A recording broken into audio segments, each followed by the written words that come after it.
Então, irmãos queridos, vamos à palavra de hoje. Abra sua Bíblia. Carta de Paulo aos Colossenses, capítulo de número 1. E nós vamos ler versos 13 e 14. Esta é a quarta pregação desses versos 13 e 14. Colossenses 1, versos 13 e 14. Acompanhe a leitura. Mantenha a tua mente agora sobre o teu controle. E vamos. O que ele já fez por nós? Olha que coisa linda. Que coisa apaixonante. Que verdade apaixonante, né? Ele nos libertou do império das trevas. Ele libertou, vai libertar se eu clamar muito? Não. Já libertou. E que mais? E nos transportou, nos tirou de uma situação e pôs em outra. Nos transportou para o reino do Filho do seu amor. O que eu encontrei neste reino? Eu encontro duas coisas, no qual, verso 14, nós já temos presente, real, temos o quê? A redenção. O que é a redenção? Fim de toda escravidão. E hoje vamos falar isso. E também encontramos uma segunda coisa no reino. A remissão dos pecados. Então vamos tratar hoje sobre a remissão dos pecados. O que é? Você tem que entender as palavras. O que é remissão? Por exemplo, você tinha uma dívida, você pagou a dívida, essa dívida foi removida, não existe mais. Então o que é a remissão? Cristo veio na cruz, ele foi o último sacrifício, ele pagou o preço dos pecados de toda a existência da raça humana. O sacrifício dele é tão grande, tão gigantesco, tão perfeito, que ele quitou toda a dívida do pecado. Você acredita nisso? E a remissão é a remoção, foi retirado o pecado. Ou seja, eu que creio em Jesus Cristo, houve a remissão, eu fui perdoado para sempre dos meus pecados. Passado, presente e futuro. Deus sabe que eu estou na minha carne, eu vou errar. Eu sou sujeito a falar uma mentira. Eu vou me irritar. Mas a morte de Cristo na cruz é uma coisa tão abundante, superabundou a graça onde abundou o pecado, que ele providenciou a quitação da minha dívida até o último dia da minha existência aqui na terra, porque ele sabe que eu estou preso num corpo e vou continuar falhando. Mas ele já quitou todo o meu futuro. Olha como é grande a obra da cruz. Então houve a remissão dos pecados. Quando Deus olha para você, ele vê você um defeituoso, porém uma pessoa perdoada. Pastor, quer dizer que eu vou fazer toda a coisa errada? Não, quem é crente de verdade não gosta de falar mal dos outros, não é fofoqueiro, né? Estou dizendo tudo que nós somos. Não mente, mas mentir. Não despreza ninguém. Chegou essa chata no meu portão. Manda falar que não estou. Nem vou atender. Você fez isso essa semana? Quer viver debaixo da lei ou da graça? Se for debaixo da lei, já está para o inferno, já foi para o inferno. Né? Cobiçou alguém, homens que têm saúde. Não vou falar isso. Deu uma olhadinha assim para aquela mulher bonita que passou. Não precisa me responder, mas eu conheço a tua mente. Mulher de Deus, santa mulher de Deus. Deu aquela olhadinha, aquela cobiçadinha naquele pão, né? Não é pão mais, né? Pão é coisa de velho, né? Olha, você já perdeu a salvação. Você percebe que não consegue ser santo, como a Bíblia diz, por causa da tua natureza? Mas a remissão, houve a retirada da tua culpa até o fim da tua vida. Agora, qual o nosso proceder? Eu vou andar corretamente, eu vou falhar. Eu estou preso numa natureza que vai me levar à falha todo dia. Mas eu não gosto mais de ser assim, eu não gosto mais. Eu vou caminhar nessa fé, não vou querer me entregar mais para essas coisas. Então Deus te perdoou para sempre. Você tem algum mérito nisso? Não. Aí é que está, você entender o que é o sangue de Jesus derramado na cruz. É a expiação feita por Ele. Então vamos trabalhar agora. Eu me alonguei muito, né? Mas vamos trabalhar agora na palavra de Deus. Colossenses, nós temos aí 2,14. Vamos lá, Colossenses 2,14. Para termos uma base, para você entender que isso é verdade. O que diz? Olha lá. Tendo cancelado o escrito de dívida, que era contra nós, e que constava de ordenanças, o qual nos era prejudicial, removeu uma parte, removeu 50%, outros 50% sou eu que tenho que remover, é isso que está escrito? Não. Removeu 99%, deixou 1% para mim resolver? Não. Removeu o quê? Inteiramente, encravando inteiramente na cruz. Então, entenda isso. Tudo que eu devia, que você devia, que eram os pecados que a lei, que são as ordenanças, me condenava e apontava e me punha na guilhotina, o escrito de dívida era contra nós, era acusação. As ordenanças nos era prejudicial.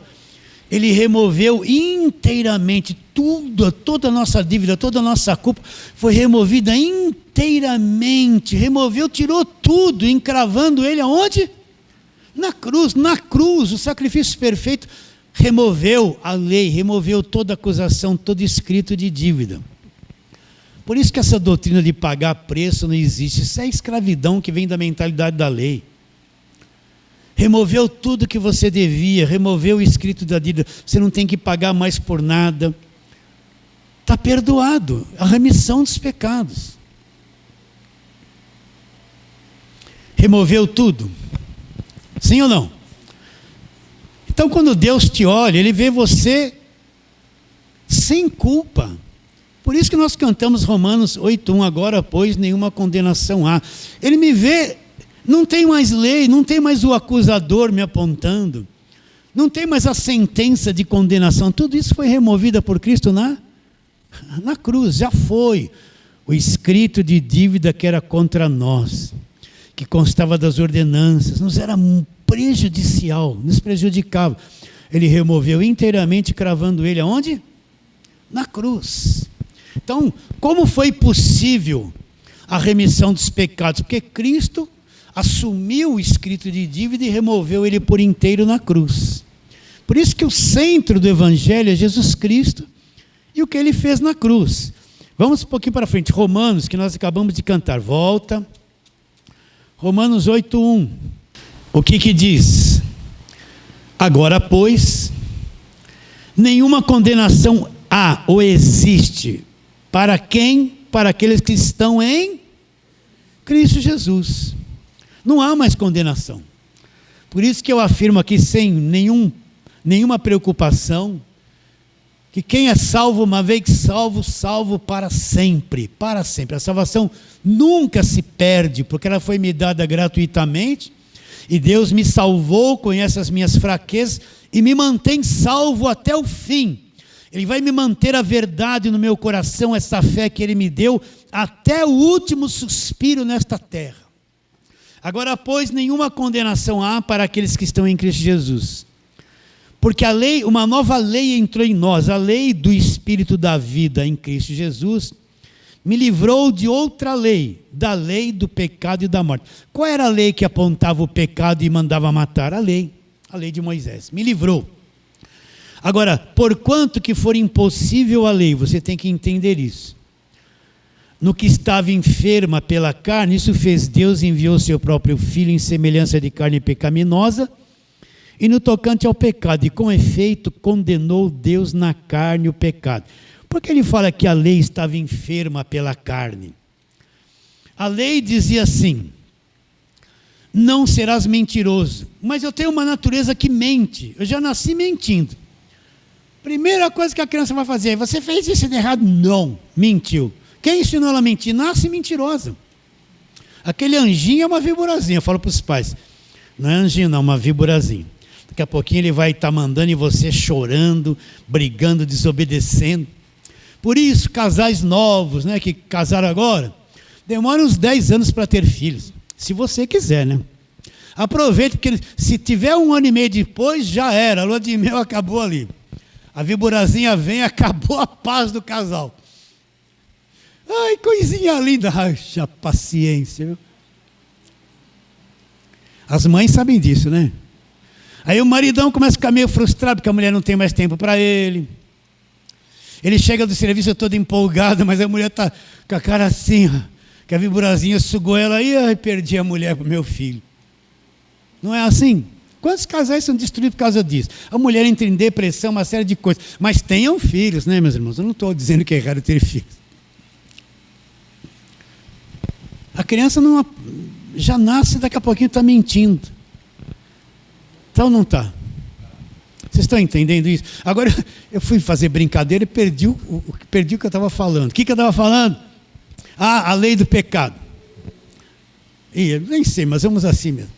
Então uma outra lei entrou na nossa vida. A lei do Espírito da vida me libertou da lei do pecado e da morte. Me libertou.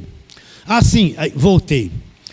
O que é a lei está enferma pela carne? Porque a lei exigia uma coisa e o homem não tem natureza para cumprir.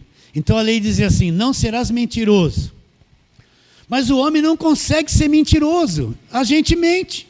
Então existia um atrito. Você já tentou pôr uma porca que não cabe no parafuso? Não vai encaixar, você pode espremer, apertar, vai ranger aquilo, não, uma coisa não encaixa na outra. Então a lei, para a nossa natureza humana, gerava atrito. Honra teu pai e tua mãe, filho, seja obediente aos pais, a lei pedia.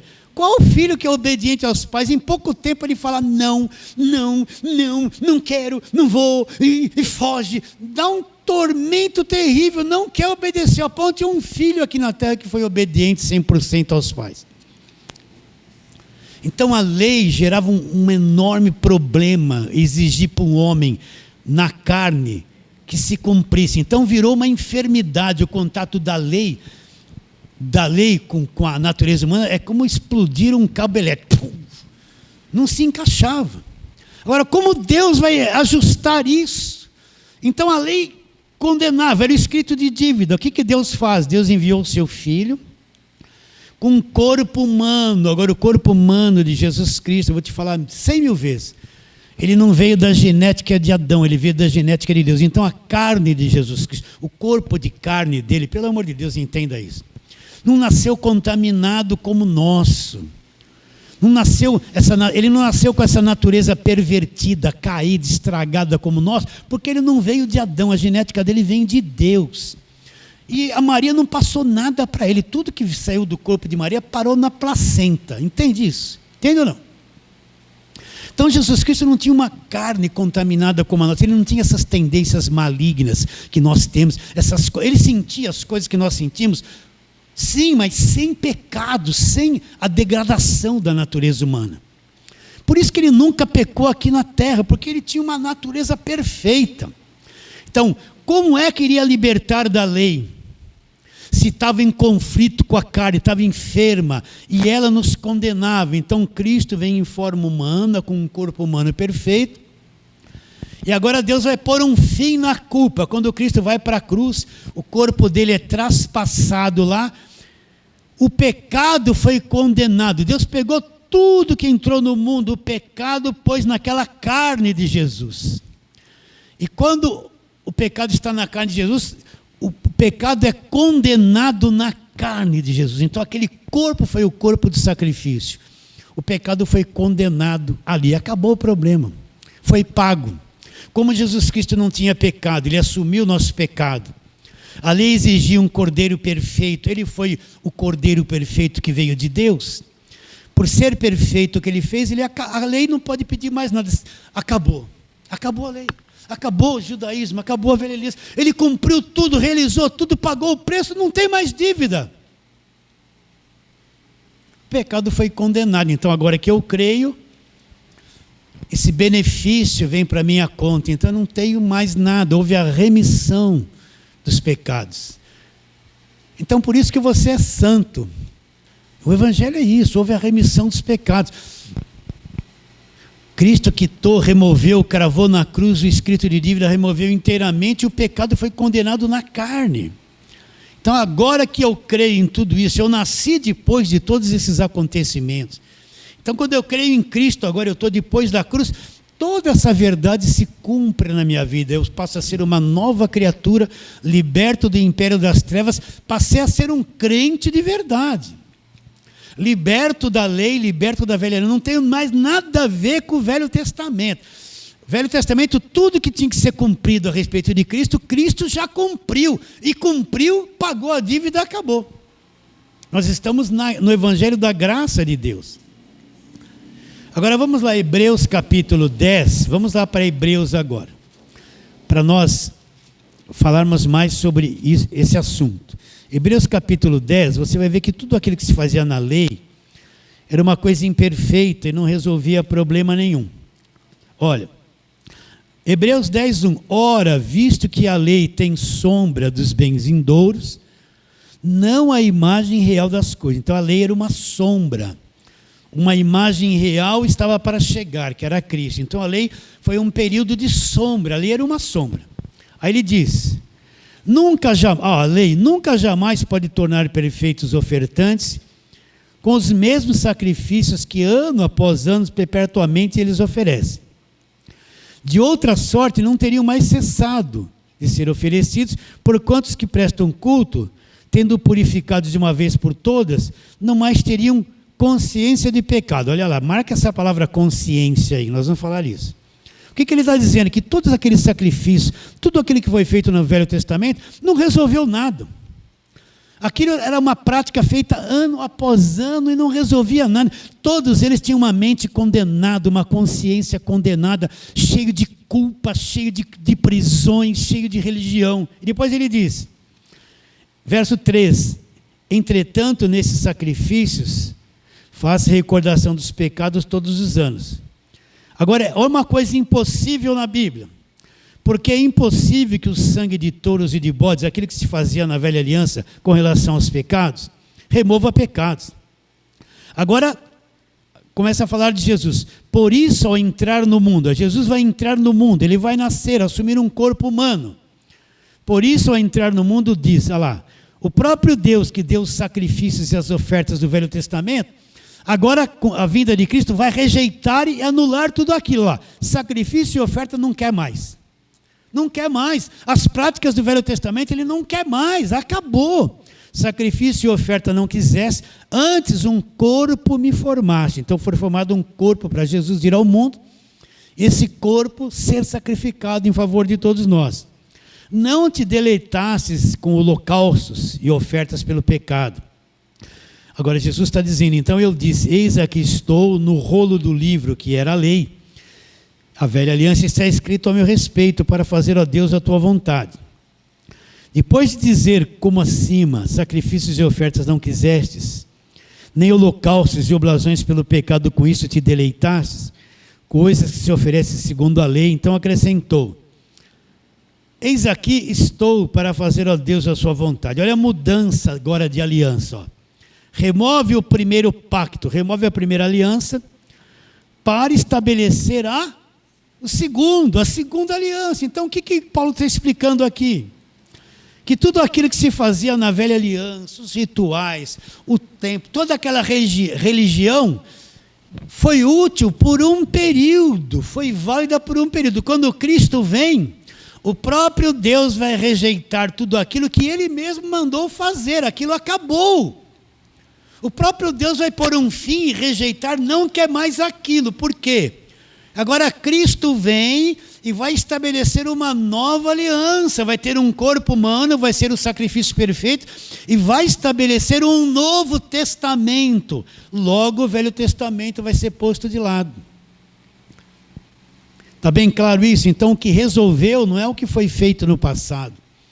O que resolveu foi o que foi feito na cruz. Por isso que existe a remissão dos pecados. Agora, olha um verso aqui, ó, que nós lemos, que eu quero tratar para nós encerrarmos isso. Ó. Verso 2.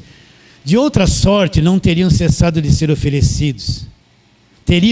Não teriam cessado de ser oferecidos, porquanto os que prestam culto, tendo sido purificados de uma vez por todas, não mais teriam consciência de pecados. Entretanto, esse sacrifício faz recordação dos pecados todos os anos. Porque ele fala, se tivesse tido efeito essas coisas, eles não teriam mais consciência do pecado. Então você tem que entender uma coisa, nós temos uma consciência. Quem vive debaixo da lei, a consciência dele foi destruída pelas ordenanças. Se cobraram tanta coisa dele, se exigiram tanta coisa dele, puseram tanta cobrança, tanta disciplina, tanto fardo, tanta lei, tanto peso, que a consciência de uma pessoa que está debaixo da lei, ela está aprisionada. A consciência dela está acusando o tempo todo, você deve para Deus, você tem pecado, você falhou, você está devendo. Uma pessoa que tem a consciência contaminada, se ela faltar um culto de ceia, e ela aprendeu sempre isso, o culto de ceia, quem faltar vai dar brecha para o diabo, vai acontecer aquilo, ela tem uma consciência destruída. Se ela faltar o culto de ceia, no mesmo dia ela já vai se sentir condenada, na segunda-feira ela vai acordar atormentada, meu Deus, eu faltei, meu Deus, a ceia, a santa ceia, ela entra em pavor, por quê? Porque a consciência dela, que é destruída pela lei, vai ficar condenando.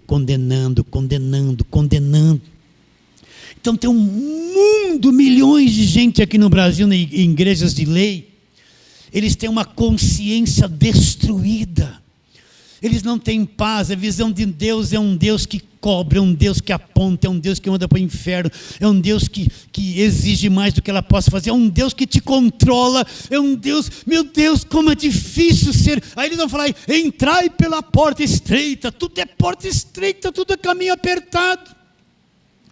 Para quem Jesus está falando da porta estreita? Quando Jesus falou da porta estreita, a lei estava em vigor ou era a graça que estava em vigor? Era a lei.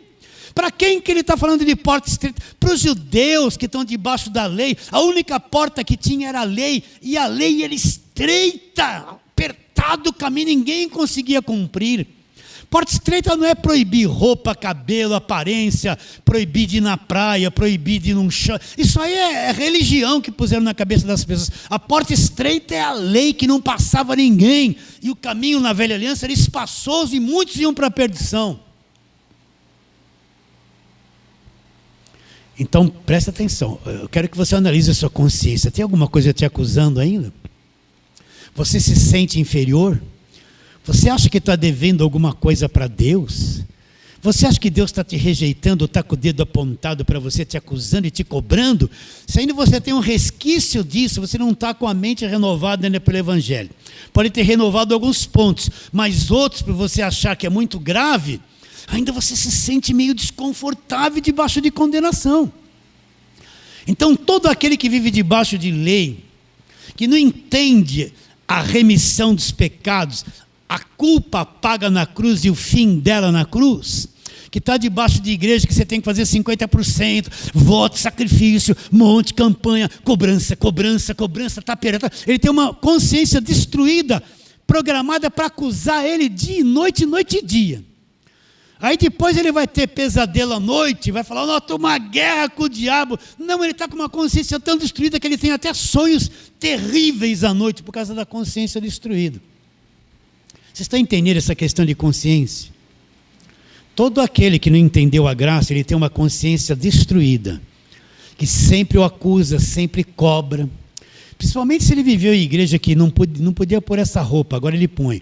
Se tiver de bigode é do diabo. Se tem barba é o demônio. Se usou uns shorts é do capeta. Se a irmã pintou a unha é o sangue de Jezabel na unha dela, é o demônio. Se ela cortou o cabelo, vai para o inferno porque o cabelo é o véu.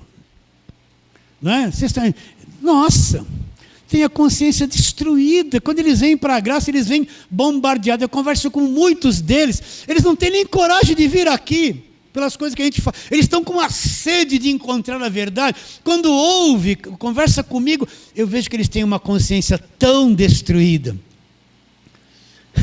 Ainda mais eles me veem com camisa aberta, paletó e gravata, nunca mais. Paletó e gravata não é roupa de um país tropical, é quem vive na neve lá. Todo pastor tem que estar de paletó e gravata. O cara está suando, é meio gordinho, está assim, ó. E está lá, os irmãos, o fogo santo, está queimando de calor no paletó, não é fogo santo, é o calor mesmo, você está enforcado com essa gravata aí. Dá glória, irmão, glória. Só rindo.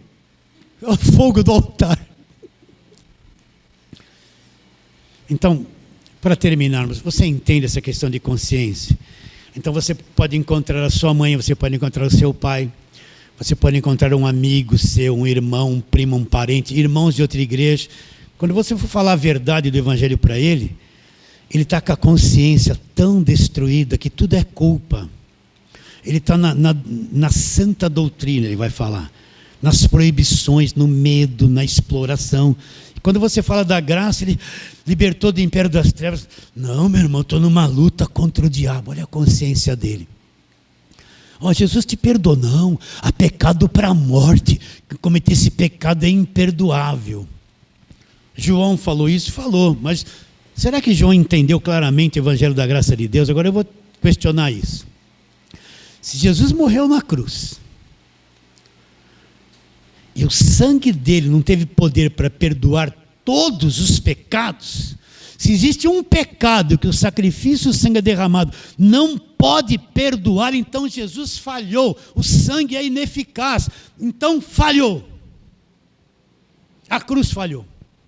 Se tiver uma coisa que é imperdoável, aí vão falar assim, mas a blasfêmia contra o Espírito Santo, o que aqueles indivíduos estavam falando? Que Jesus tinha um demônio e agia por meio dos demônios. Quem era que estava falando aquilo? Quem estava debaixo da lei. O evangelho da graça de Deus já havia acontecido? Não. O sangue havia sido derramado? Não. Então a nova aliança não estava em vigor. Ele está falando aquilo para quem está debaixo da lei. A lei está em vigor. Mas depois da cruz, você entende a diferença? Por isso que antes e depois da cruz, a cruz é a divisão. Quem não entendeu essa divisão não sabe o que a gente está falando. Agora, quem entrou no evangelho da graça e entendeu essa linguagem, você não tem mais uma consciência que fica te acusando. Sabe que você vai dar até uma risa. Você estava na sua casa, chegavam os parentes que não eram crentes, você estava lá, glória a Deus, irmão, vamos orar, porque, né? Nem são crentes, vai orar para quê? Eles nem são crentes. Você precisa, toda hora que vai comer, Deus abençoe esse alimento. Se chegou na tua mente, você já é abençoado. Larga essa tradição. Tudo eu vou orar. Eu lembro que no começo eu ia tomar um sorvete, fechava os olhos na sorveteria. Deus, obrigado pelo alimento, abençoe em nome de Jesus. Que besteira é essa, gente? Para que fazer isso? Aí eu ia olhar para mim assim. Se você é crente, você é esse doido aí. Tem que fechar os olhos no meio de uma sorveteria e agradecer pelo sorvete.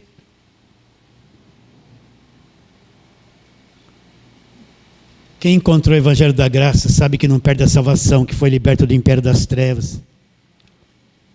Não é mais aquela pessoa fechada, amarrada, que foge dos parentes, que não faz uma festinha em casa, sabe? Que não vai no aniversário de um parente, sabe? Não é aquele bicho, são tudo pecador. Meu parente é espírita, qual o problema? Vem aqui, parente, deixa eu te dar um abraço, você é espírita, qual o problema? É o meio dele ver que crente é feliz em se converter. Aquele lá é católico, anda com o santinho, dá um beijo nele, um abraço, qual o problema? Não vem em casa, vai contaminar minha... Quem que vai contaminar nada? Olha a consciência destruída, que quem vem debaixo de lei tem. Queima. O seu chefe é da macumba, qual o problema? O crente com a consciência destruída tem que falar assim, meu Deus, ele vai, só fica só. Quero nem sentar perto do... Se o chefe falar alguma coisa, está amarrado, Satanás. É capaz de ir nas igrejas aí, pegar um olhinho ungido, disfarçado, passar o dedinho na mesa do patrão dele, do chefe, para ele ficar mais calminho. Eu vou libertar ele, passar escondidinho, né? Não é capaz de fazer essa tolice? Não, porque a consciência dele ainda está na guerra do demônio, ainda o espírito é um inimigo, ainda o católico é um cara do capeta, ainda o macumbeiro, ai meu Deus, é um macumbeiro. A consciência dele mata todo mundo é condenado, ele está condenado e condena, despreza todo mundo, mata todo mundo, ele vive um inferno na cabeça dele. Mas quem entendeu o evangelho da graça de Deus, Macumbeiro é meu amigo, católico é meu amigo, espírita é meu amigo, todo mundo é meu amigo. Eu posso dar um abraço, meu Deus, eu tinha uma irmãzinha de couro quando eu morava lá na Avenida Água Fria, logo quando eu casei. Ia lá no terreiro fazer essas coisas, de vez em quando eu encontrava ela, dava um abraço nela, um beijo na testa meio suada, até grudava o suor dela aqui. Qual o problema? Qual o problema que é macumbeiro? Ele vai gostar de você, ele vai dar crédito se um dia ele estiver bem em crise e você falar a verdade para ele.